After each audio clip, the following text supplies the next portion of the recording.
Hi, my name is Mark Carlos, and this is my environmental science course project vlog. So this is my analytical reflection of the documentary A Life on Our Planet by David Attenborough. Now let's review what are the key points that he discussed on his documentary. So the documentary maps out how humanity's wanton destruction of nature will render the planet totally degraded and barren, uninhabitable for millions of people, and bringing biodiversity population crashing. Since, since 1950s, animal population have more than halved, while domestic birds population have skyrocketed. So 70% of the mass of the birds on the planet are domestic birds, well, mostly chickens. Another topic that he discussed is humans account for over 1/3 of the weight of mammals on Earth. A further 60% of animals are those that are raised for us to eat. The rest, from mice to whales, make up just 4%. Now, domestic animals require vast lands, and half of the fertile land on the planet is now farmlands. Like you see, there's a lot of cows, pigs, and chickens on most of the farms that we have nowadays. So humans cut down up to 15 billion trees per year. This is just one facet of the planet's degradation due to humans, which has resulted in 30% of fish stocks being fished, through critical levels, and freshwater populations declining by over 80%. So the Arctic, one of the coldest and remote places on Earth, have experienced summer sea ice reducing by 40% in 40 years. So David Attenborough made some horrifying predictions for the future, and some of these predictions are on 2030, if deforestation in the Amazon rainforest continues, it will degrade to a point where it can no longer produce enough moisture, transforming into a dry savanna. Not only will this decimate the biodiversity in the rainforest, but it will also alter the global water cycle. Additionally, the Arctic will start experiencing ice-free summers. Without the white ice caps, less of the sun's energy will be reflected back into space, which will accelerate global warming. Now, on 2040, in the north, frozen permafrost soils will thaw, releasing methane into the atmosphere, which is a greenhouse gas more deadly than carbon dioxide. Now, on the year 2050, as oceans continue to heat and become more acidic, coral reefs around the world will bleach and die. This will cause fish populations to crash, which will affect millions of people who rely on the ocean for their livelihoods. On 2080, global food production will enter into a crisis as soils will become exhausted by overuse. Pollinating insects will disappear and the weather will become more unpredictable. And lastly, on 2100, the planet will be 4 degrees Celsius warmer, rendering large plants of the Earth uninhabitable and leaving millions of people homeless. Scientists predict that the sixth mass extinction will be well underway at this point, causing irreversible damage to the planet. So the security and stability of the Holocene era, our Garden of Eden, as Attenborough calls it, will be lost. Now, what can we do to avoid these catastrophes? Well, all hope is not lost. However, we still have time to halt and even reverse the damage we have caused to the planet. There are several fairly simple and feasible solutions. So let's discuss what are those solutions are.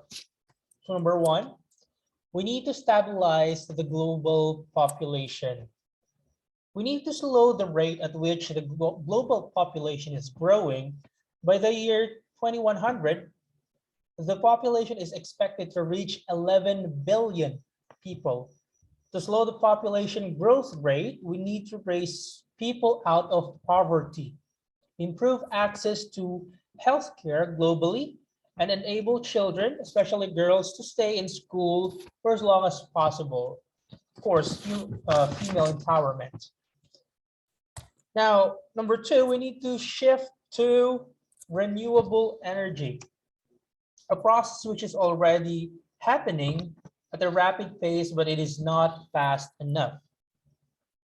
At the turn of the century, for example, Morocco relied on imported oil and gas for almost all of its energy. Today, it generates 40% of its needs at home from renewable sources, so boasting the world's largest solar farm. With its rapid advancement in this area, Morocco could be an energy exporter by 2050. Globally, renewable energy may be the dominant source of energy in 20 years. Now, number three, we need to restore biodiversity. We need to restore or rewild biodiversity on our planet. So when ecosystems are more diverse, they are better able to perform essential ecosystem services like carbon sequestration.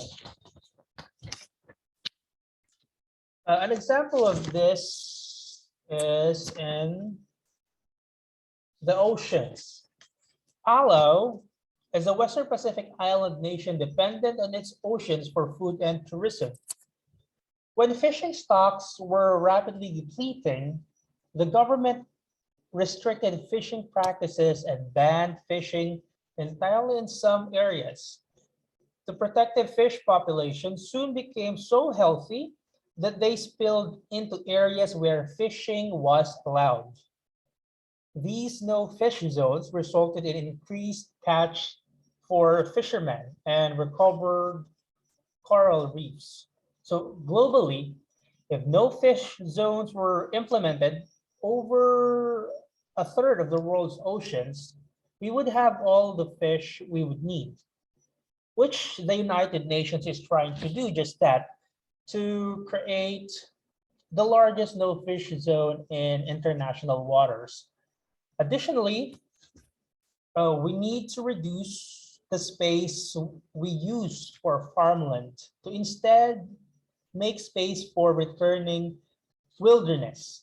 Now, how you and I can help in restoring biodiversity? Of course, the easiest way to do this is to change our diets. If we all had a largely plant-based diet, we would need half of the land we use now. In nature, large carnivores are fairly rare. For every predator on the Serengeti, there are more than 100 prey animals.